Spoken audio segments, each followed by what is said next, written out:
Jambo rya gatanu. The fifth word. No kubaza niba umugambi waba warahagaze. Is to ask them if their purpose, their plan had stopped. Ndagira ngo twibaze twebwe niba umugambi wo kutwica warahagaze. I want us to ask ourselves if the idea of killing us has stopped. Ndagira ngo mbabwire ko umugambi ugihari. But I want to tell you that the idea has not come to an end, is still there. Muzima kandi ukomeye. The healthy one and the stronger one. Wo kutumara ku isi. To abolish and destroy us in the world. Kuva wa wundi wo kuva kuri Kirumba no mu Gatongo no ku Gatongo. From Kirumba no ku Gatongo. Even in Gatongo. Yogobogo, Ibaraka, mu Rweba. Bibogobogo, Ibaraka. Na Kamanyola hariya kuri Rusizi n'ahandi kugeza kuri za drone ziri mu Minembwe. Kamanyura and even other places up to the drones there in Minembwe. Drone amagana zija mu Minembwe. Uncountable drones going there in Minembwe. Tiziba zigiye kuturamutsa. They are not going there for peace. Tiziba zigiye gusura ababyeyi bacu. They are not going to greet our parents. Indege leta yohereza amadrone amagana. The uncountable drones that are being sent by the government. Zikisha abasaza bafite imyaka 95 and go there to kill the aged ones. Zikisha abakecuru bafite barengeje imyaka 100. Kill the old women. Zikisha abana bavuye ku ishuri. It do kill the young kids coming from school. Zikisha abakobwa bavuye mu ngwi. Killing the young ladies. N'abavuye kuvoma. And those who are coming from fetching. Zikarasa amazu y'abaturage. It do burn the houses of the citizens. Zikarasa amashuri, amasomo n'ibitaro. And destroy the schools and hospitals. Zikarasa amakanisa. And sure they destroy the churches. Murumva ko si intambara isanzwe. It's not a normal war. Kandi nje mvuye mu Minembwe. And for me, I'm coming straight from Minembwe. Uko niko bimeze. That's the current situation. Iyo bigezaho haba umugambi wo kwicisha abandi inzara. Where it comes to an extent where they kill people with hunger. Bagafata ahari imirima bakahaokupe. And they occupy the places with their fields. Bagafata amaruri arimo ibiryo bakayatwika. And they burn the places with their food. Bagafunga inzira zishobora kuvamo ihaho aho abantu bagurira ibyo kurya. They block the ways where they can go pass by shopping. N'imiti. And where they can get medicines. Barashe farmasi yo mu bitaro. And destroy the pharmacy in hospital. Abo bantu nuko bagifite gahunda. That kind of people is because they're still with the idea of destroying us. Kugira ngo ubwoko abantu bose abapfa bapfe. For the people and community, those who are supposed to be killed, abasigaye bangare. And the remain ones to go apart. Impamvu mabwira ko umugambi ugihari. The reason why I tell you that the idea is still there. Abicanyi ni babandi. The killers are the same. Tibahindutse. They have not changed. Abantu bishe abantu mu Gatumba. The people who killed our people in Gatumba. Mwabyumvise. You have heard it. Harimo abafrero. Among them the Bafurero community. Bavuye iwacu muri Kongo. Coming from our harimo ababembe. The Babembe among us. Harimo abarundi. Among them were Burundians. Harimo interahamwe. Among them the killers. Harimo n'abasirikare ba Kongo niyo mpamvu hamwe bavugaga iringara cyangwa izindi mvugo zitari zo mu karere. Even among them the DRC army. Abo rero bose baracyahari. All of them are still there. Ahari Marandura Nandolo na wa wundi yitwa gutari wa wundi Nandaro. Ahari Marandura Nandalo na Mushubazi. Where those people he mentioned. Ubu nyine hari abazalendo.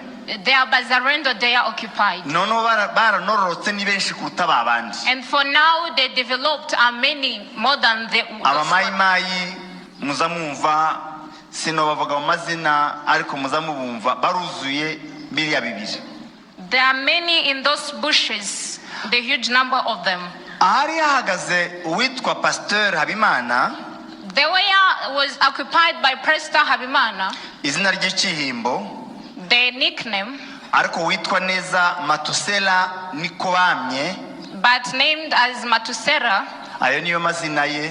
That was the real names. Ziriya rya Habimana Pastor n'iry'ikihimbo ni kuryo iwabo bavuga ngo batazira.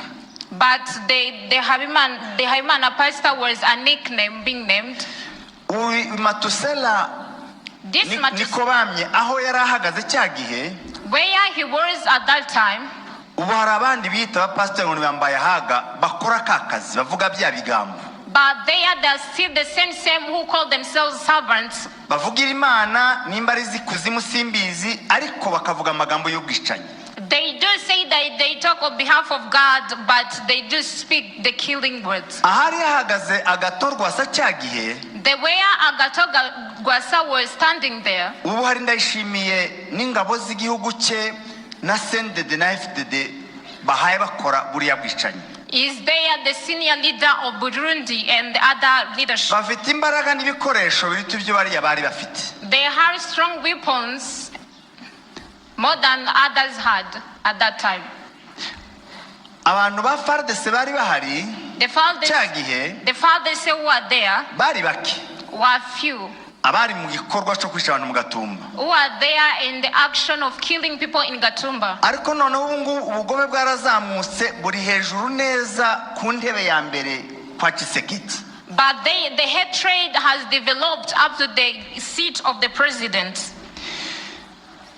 Nimba cyagiye hari abantu bo muri leta bafashije cya gikorwa, If at that time there was among some of the government ubu leaders, nyine ubugome bukaba buri ku isonga. and for now the hatred is on the top. Tshisekedi nabumva ibintu nkawe nibo bafite ishumu n'umupanga, kandi bafite na leta, bafite n'imbaraga z'itegeko.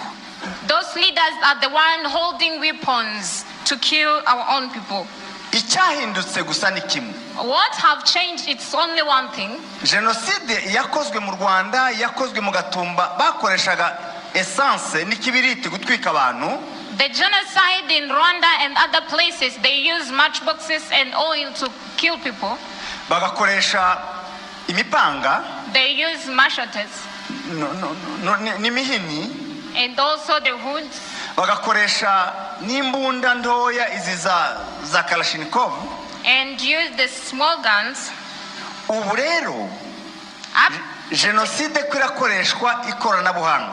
But today the genocide is being used in technology. Ubu jenoside kwirakoreshwa drone. Today they are using drones to kill.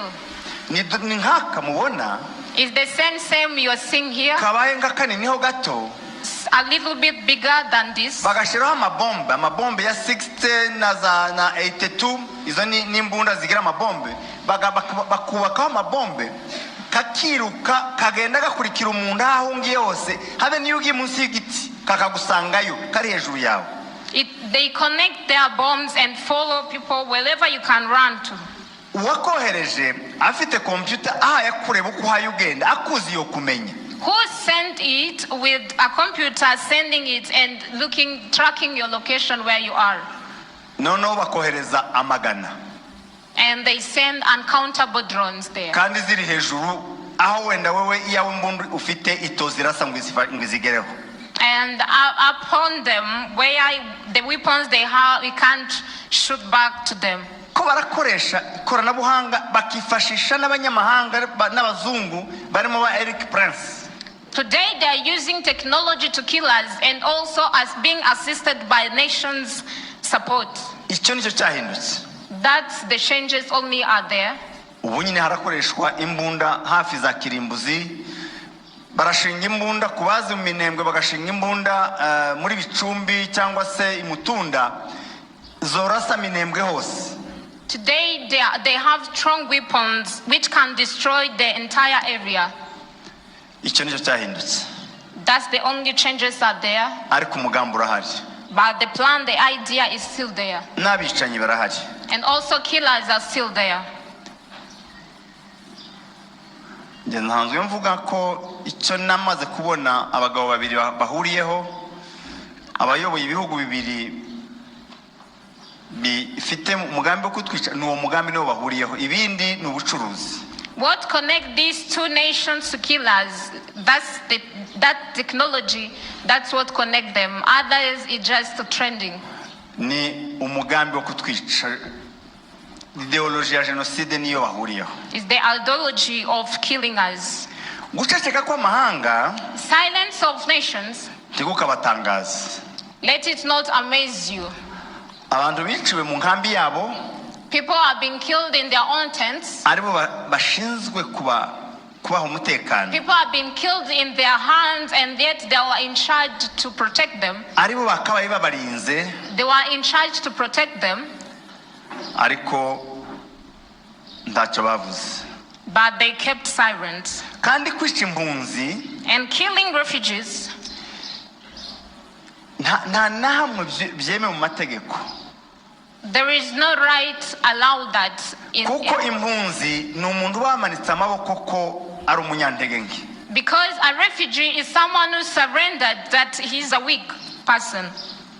Nta shema ryo kwica umuntu wamanitse amaboko. There is no any pride of killing someone who surrendered. Ariko UN ntacyo yigeze ikora. But UNHCR did nothing to that. Impunzi biba bizwi ko nta ntwaro ifite. They are aware very well that the refugees has no any weapon to fight them back. Ariko guceceka kwa UN ntikore na enquete. But keeping silence of UNHCR without even doing investigation. Habe n'ababyiyemereye bonyine ntibakurikiranwe. Even those who accepted publicly that they are the ones who committed that genocide are not being followed. Tugomba kubikuramo isomo. We have to learn from it. Isomo rya mbere, The first lesson that you have to learn from it nuko isi itagira imbabazi.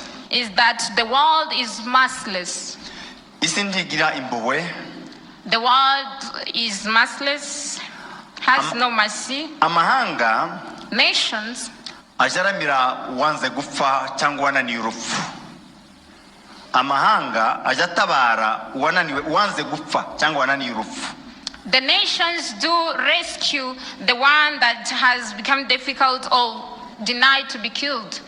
Kuko mwibutse amakuru atarayakure cyane muri genocide yo mu Rwanda, abenshi bari bahari babona. Simply because if I can talk about the history in genocide in Rwanda, amahanga yaracecetse. Nations kept silent. Uwihuse muri bo, The sharp ones in them yaje gusaba imbabazi imbere y'amagufwa. came to ask for forgiveness.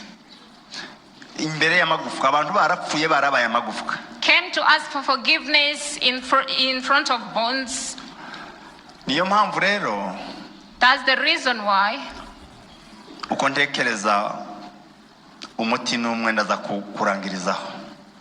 the way I think the solution is one, Ndaza kwigarukaho. I will come back to it. Ariko ndagira ngo mvuge gatoya ku mpamvu zo kutwima ubutabera. But I want to make this clear, the reason of denying us justice. Nabyo ntibikabatangaza. And let it not also shock you or amaze you. Kubera yuko Simply because mu bintu byabaye nka biriya bya genocide, that kind of genocide took place. ibihugu byashoboraga gutanga ikirego The country in charge ni to Congo n'u Burundi. The country in charge to advocate for justice was Congo and Burundi, cyangwa Conseil de Sécurité ya UN. or the security of UNHCR. Burundi bwimanye ubutabera denied justice, kandi twaragerageje. and we tried our best. Njye ubwanjye nari muri collectif y'abavoka bakurikiranaga ikibazo. I personally, I was among the advocates following that. Nagiye Burundi nka gatatu cyangwa kane. I arrived in Burundi around 4 times. Tubonana n'abategetsi bose kugeza kuri ba procureur, yewe na president yaratwakiriye. And we met all the authorities up to President. Perezida aradusezeranya aratubwira ko agatorwa asa n'uyu pasteur bazoba badutanga ikirego baduheza nimero ya dossier.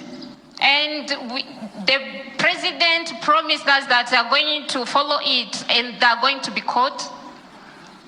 ariko byahekeye aho ngaho.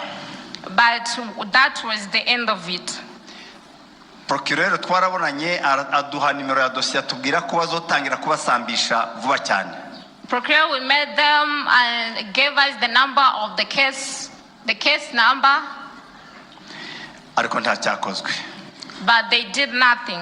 Ariko isubiye inyuma naje kubyumva. But when you went back, naje kumva impamvu bataduhaye ubutabera. I came to find out the reason why they denied us justice. Nuko bahuje umugambi n'ababicanyi. It's because they joined together with the killers. Abicanyi bakera n'abicanyi bubu bahuje umugambi. The killers in that time, even the current killers, they have the same. Kubereka abicanyi bubu funga abicanyi bejo. Why? The reason they can catch the killers who killed us in that time. The second thing nuko bakiri muri gahunda is because they're still in their process yo kwica abasigaye, to kill the remaining ones. Murafungira abantu ko bishe abandi kandi bagifite gahunda yo kwica abo abasigaye. Are you going to accuse people of killing people and yet they are still on the duty to kill the remaining ones? Urebye biri kubera muri kiriya gihugu, if you can watch carefully of what is happening in those countries, it's something horrible. Abavandimwe bacu bari hariya bari Bujumbura ibono kwibuka ntibibutse. Our brethren there in Bujumbura, they didn't even remember. Nta n'uburenganzira bafite bwo kwibuka nkuko twabikoze. Today they don't even have right to remember as we did today. Ntibagiye no kwirima ngo baje kureba hariya twashinguye abacu. They have never even been allowed to go there to the graves. Ayo makuru muyabaza murasanga ari ukuri. If you ask that information, we'll find them through. None sabo ngabo tobasaba ubutabera gute? How can we advocate justice from them?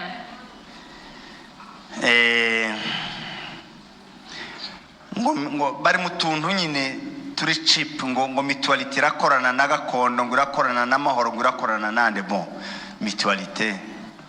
So nukubabwira ko abo, it's to tell you that those people nta bushobozi bafite bwo kuduha ubutabera. They don't have that capability of offering us justice. Kuko nta butabera buri mu mitima yabo. Because they don't have it in their hearts. Congo nyiri bantu, their own people. Kuko abantu bapfuye bari abanyekongo. Those who have been killed was Congolese. Niyo akagombye guhaguruka mbere. Is the one that has to stand on the front line. Uburundi bwagombaga guhaguruka ko abantu baguye ku butaka bwabo. The government of Burundi was to support in because people have been killed on their land. Ariko ntibabikoze. But they didn't. Kongo yagombaga guhaguruka kuko ni abantu bayo bapfuye. But Congo was to step in because it was their own people who were killed. Nayo impamvu itabikoze nuko ikiri mu mugambi. And also they didn't do that because they are still in the plan of killing them. Gahunda no kwica benshi. The idea is to kill huge number. Bashoboka abasigaye bakangara. Those who are able to be killed and the remaining one to be discarded. Bagahinduka imburamataho. And being displaced badafitiye igihugu without any place to occupy. Nari mvuze ku muti wo guhagarika no guca burundu uwo mugambi wo kwica no kurimbura. The solution and limiting that plan and idea of destroying and killing. Nibwo nyongeye kugarukaho. That's where I'm coming back. No kwirwanaho. To fight for ourselves. Niwo muti wonyine dusigaranye. That's the only solution we are remaining with. Nupfa agapfa ari kugerageza. Even those who are being killed to be killed by trying. Nupfuye akamenya ko apfuye kuko haraba hayarengera. Even those who are being killed to be killed knowing that they have tried to their level best. Ko adapfuye kuko yarengeje amaboko. They are not being killed because they surrendered. nibwo buryo bwonyine bukuza muri iki gihugu cyacu. That's the only solution that we are remaining with to live in our country. Tukagisaziramo tukagisigamwa abacu nabo bakagisigamwa ababo. And for us to occupy it, to live their generation to generation. Harabagize amahirwe yo kubaho mu mahoro batarwaniye igihugu, batarwaniye ubutaka. Barahaba ibihugu byinshi. There are many countries who have been enabled and blessed to live in their country without fighting for it. Ariko hari abandi byabaye ngombwa ko barwana bakamena amaraso yabo kugira ngo bagire uburenganzira bwo kuba mu gihugu. But there are those also it took them to fight for the right of them to live there. Twerera Imana yadushize muri abo ngabo. And for us, God has placed us in those people to fight for their rights. Kugira ngo twirwaneho. For us to fight on ourselves. Impamvu mbivuga, the reason why I say it, nje mvuye mu Minembwe. For me, I'm coming from Minembwe. Nari hano harashira iminsi. I was here a few days ago. Ndabasezera ndari joro rimwe bukeye nagezeyo sinzi ko mwabimenye burya nkiva hano naraye joro rimwe gusa mu nzira. I spent one night on the way, but the other day I was there. Abantu bariyo bahuye n'ingorane zikomeye. The people who are there are in trouble, ariko barakomeye, but are strong. Ku buryo n'ubu bagihagaze ku ijambo ko an extent where they're saying they can't leave the country. They are still wo kutumara no kutwangaza. Fighting for ourselves is the only solution to condemn and to remove the idea of destroying us. Support from other place. Bushika imvura yahise. Kandi nyiri mupfu nuzo ufata hanuka. Wabyumvise mwumve ko dufite inshingano. And listen and hear it as you are the responsible to fight for your right and justice. Narangeza ku ijambo rimwe amagambo ntazavugirwa gushira. I'm going to wind up with one word. Kuko nubwo bimeze gutya. Even though it seems to be like this, tumenye ngo isi nta mbabazi igira. Let us be aware that the world has no mercy on us. Tumenye ngo imbaraga zo kubaho tugomba kuzishakamo. Let us be aware that the power of living, we have to find it by our own. Icyo navugaga yahiye ahubwo ari mu muzimirize kuri yakoti. Icyo navugaga ijambo rya mashaze kuvuga nuko hakiri ibyiringiro. The last word I wanted to say is that there's still hope. Bavandimwe, brethren, batuye muri Kenya, who are here in Kenya, naje kubabwira ko hakiri ibyiringiro. I came to tell you that there's still hope. Ndabingingira kudatwarwa no guheranwa n'ubwoba n'agahinda. I plead unto you not to be ruined by sorrow. Haracyari ibyiringiro. There's still there hope. Imurenge, in Mulenge, no ku Banyamulenge, even in Banyamulenge. Kacha giti cyatemwe kizacyongera kigashibuka. As the same tree being cutted off and also come back true. Kikongera kikamera andi mashami. And get other leaves. N'amababi. And other leaves. Mabisi atoshye kuruta ya mbere. The fresh ones are the first one. Imana iracyari ku ngoma. God is still on the throne. Kandi hari ibyo yakoze. And there's some that he did. Twarebesheje amaso yacu by'ibitangaza tutari kubonera ibindi bisobanuro. The miracle ones that we witnessed by our own eyes. N'ejo bundi yarabikoze. Even he did it the other day. Ubwo umwanzi yarageze kwa Buhimba. Where the enemy was close to us. Mwebwe mwenda mufite abasore batahazi. You might have the kids who are ariko not ndabizi there. neza ko abantu bakuru muri mwe bavuze ngo ngageze kwa Buhimba mwese mwaravuze ngo birarangiye hasigaye aho Imana siko mwavuze. But I know that the elder one among you, the time you heard where they have arrived, kandi niko byari bimeze, kandi niko byari bimeze. and that was the situation. Nakuyemo isomo rimwe, I learned something from it. nari ntaramenya impamvu umunsi Yesu amubwira ngo umuntu akunda ngo yarwaye ararembye Lazaro. The time that Jesus had been told that his friend is sick, Lazarus, impamvu yatinze, the reason why he delayed, ntikwari ukwanga Lazaro, it was not the hatred he held for ariko Lazarus. kwari ukugira ngo bigereho anuka, It was, he wanted to reach an extent of smelling bad. hatazogira umuntu n'umwe uzovuga ngo none ngo nyine nuko ngo bamuhaye udutarahembuka. Yari yapfuye. For not anyone to boast of saying that it's their capabilities that brought him back. Kwari Imana yonyine. Was only God. Yarabikoze. He did it. Kandi n'ejo bundi. And he did it the other day. Umwanzi yarakeneye kuzimya itablo uko babivuga. The enemy wanted to silence and keep off. Akazimya amateka, ubuzima n'izina. To put down the history, the names. Imana iratabara. But God rescued. Ariko kandi. But also yakoresheje amaboko yacu. Used his used our own. Amaboko yacu. Our own hands. N'ayabandi yahagurukije kudutabara. And also others that he forced them to rescue us. Nubwo hakiri ibyiringiro. Even though there's still hope. Imana hari ukundi ikunze kubaza ngo niki mufite. Ikunze gukoresha ibyo dufite. God do ask or uses what we have. Mu Isezerano rya kera. In Old Testament.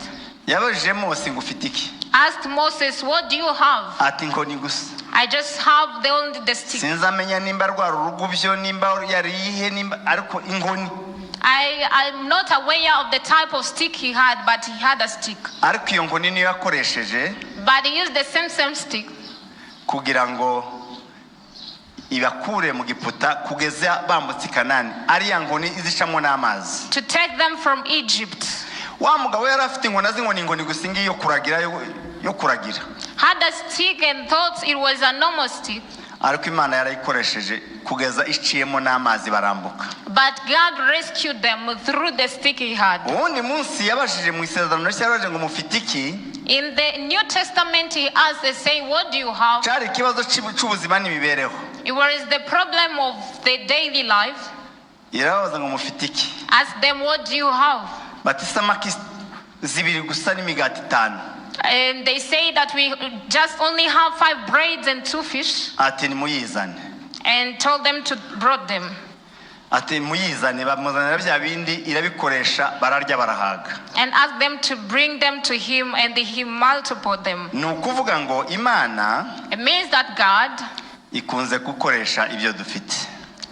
Do uses what we have. Nangije mbabwira ngo mukomere. I wind up by telling you to be strong. Iminsi mibi yaraje yaduciyeho. The bad day came and passed. Ariko nyuma yayo hari imyiza. But after and behind those bad days, there are good days. Ariko ikibazo gusa no kubaza ngo. But the question is asking. Abanyakenya. The Kenyans. Abanyamulenge batuye muri Kenya. The Banyamulenge in this country of Kenya. Niki mufite? What do you have? Niki mufite mu ntoki? What do you have in your hands? Mufite iki? What do you have?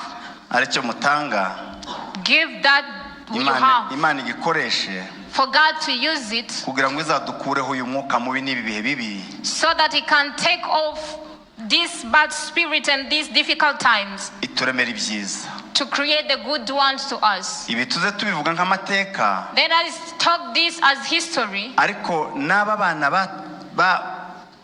baba imfubyi bico ababyeyi babo. And the survivors. N'abari abana bandi bakomeje kuba imfubyi ndetse n'abapfakazi kubera uyu mugambi and the new orphans and the widows we are getting in the community, tuzomaking sure ko babayeho neza. Let us make sure that they are experiencing good natwe life. twese tugataha mu gihugu tukagira ubwigenge. And for us to go back to our country and have justice. And Imana itegereje ico dufite. but God is waiting for what we have. Abatuye muri Kenya mufite iki? Those who are here in Kenya, what do you have? Imana ibakomeze kandi bahumugisha.